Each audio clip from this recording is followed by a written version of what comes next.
முதலமைச்சர் விஜயின் ஆஸ்தான ஜோதிடர் மற்றும் தாவேகா செய்தி தொடர்பாளரான ரிக்கி ரத்தன் பண்டிட் வெற்றிவேலுக்கு அரசு பதவியளித்து முதன்மை செயலாளர் உத்தரவு பிறப்பித்திருக்கிறார்.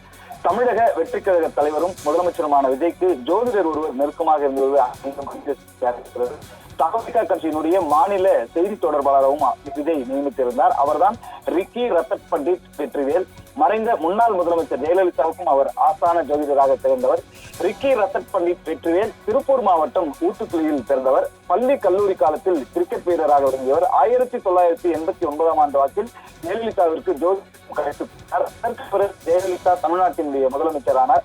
1996 ஆண்டில் ஜெயலலிதா தேர்தலில் தோல்வி அடைவார் என்றும் சிறைக்கு செல்ல நேரிடும் என்றும் கணித்து சொன்னவர் ரிக்கி ரத்தன் பண்டிட். ஜோதிடர் ரத்தன் பண்டிட் கணித்த பெரும்பாலானவை அப்படியே நடந்ததால் தனிப்பட்ட ஜோதிடராக அவரிடம் ஆலோசனைகளை கேட்பதை வழக்கமாக்கிக் கொண்டார் ஜெயலலிதா. அதிமுக வேட்பாளர்கள் அறிவிப்பு தேர்தல் சமயங்களிலும் ஆலோசனை பெற்ற ஜெயலலிதா பல விஷயங்களில் செயல்பட்டதாக ரத்தன் பண்டிட் கூறியிருக்கிறார்.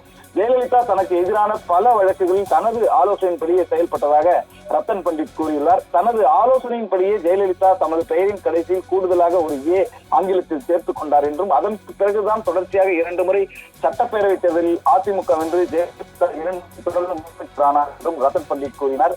ஜெயலலிதா ஜெயலலிதா மட்டுமல்லாமல் சசிகலாவுக்கும் ஆஸ்தான ஜோதிடராக ரத்தன் பண்டிட் திகழ்ந்தார்.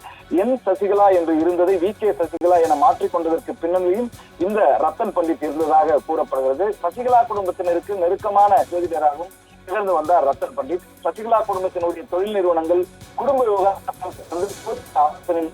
விவகாரத்தான் என கூறப்படுகிறது. இப்படிப்பட்ட ஒரு சூழ்நிலையில் தான் தமிழக வெற்றி கழகத்தை விஜய் தொடங்கிய பிறகு அவருக்கு மிகவும் நெருக்கமானார் ரத்தன் பண்டிட் வெற்றிவேல். 2026 விஜய் முதலமைச்சர் ஆவார் என்று சில யூடியூப் சேனல்களில் பேட்டி கொடுத்திருந்தார் ரிக்கி ரத்தன் பண்டிட் வெற்றிவேல். விஜயனுடைய பிரச்சார நிகழ்ச்சிகளுக்கு தேதியை குறித்துக் கொடுப்பதும் இவர்தான் என்று அப்போது கூறப்பட்டது. தமிழக வெற்றி கழகத்தில் ஊடகம் மற்றும் மாநில செய்தி தொடர்பு அணி நிர்வாகிகளை அந்த கட்சியினுடைய தலைவர் விஜய் நியமனம் செய்து அறிவிப்பு வெளியிட்ட போது ரிக்கி ரத்தன் பண்டிட் வெற்றிவேல் தாவேகாவினுடைய மாநில செய்தி தொடர்பாளராக நியமனம் செய்யப்பட்டார். ஜோதிடரான ரிக்கி ரத்தன் பண்டிட் வெற்றிவேல் தற்போது விஜய்க்கு ஆஸ்தான ஜோதிடர் ஆன நிலையில் அவரது பல்வேறு ஆலோசனைகளை முக்கியமான நேரங்களில் விஜய் கேட்டு செயல்படுகிறார் என்று கூறப்படுகிறது. இப்படிப்பட்ட ஒரு சூழ்நிலையில் விஜய் முதலமைச்சர் ஆன நிலையில் ஜோதிடர் ரிக்கி ரத்தன் பண்டிட் வெற்றிவேலுக்கு அரசு பதவி அளிக்கப்பட்டிருக்கிறது. முதலமைச்சர் விஜயினுடைய அரசியல் பிரிவுக்கான சிறப்பு பணி அதிகாரியாக ரிக்கி ரத்தன் பண்டிட் வெற்றிவேல் நியமனம் செய்யப்பட்டிருக்கிறார். தாவேகா மாநில செய்தி தொடர்பாளராக உள்ள ரிக்கி ரத்தன் பண்டிட் வெற்றிவேல் தற்போது முதலமைச்சர் விஜயினுடைய அரசியல் பிரிவுக்கான சிறப்பு பணி அதிகாரியாக நியமனம் செய்யப்பட்டிருப்பதும் அதற்கு முதன்மை செயலாளர் உத்தரவு பிறப்பித்திருப்பதும் முக்கியமானதாக பார்க்கப்படுகிறது.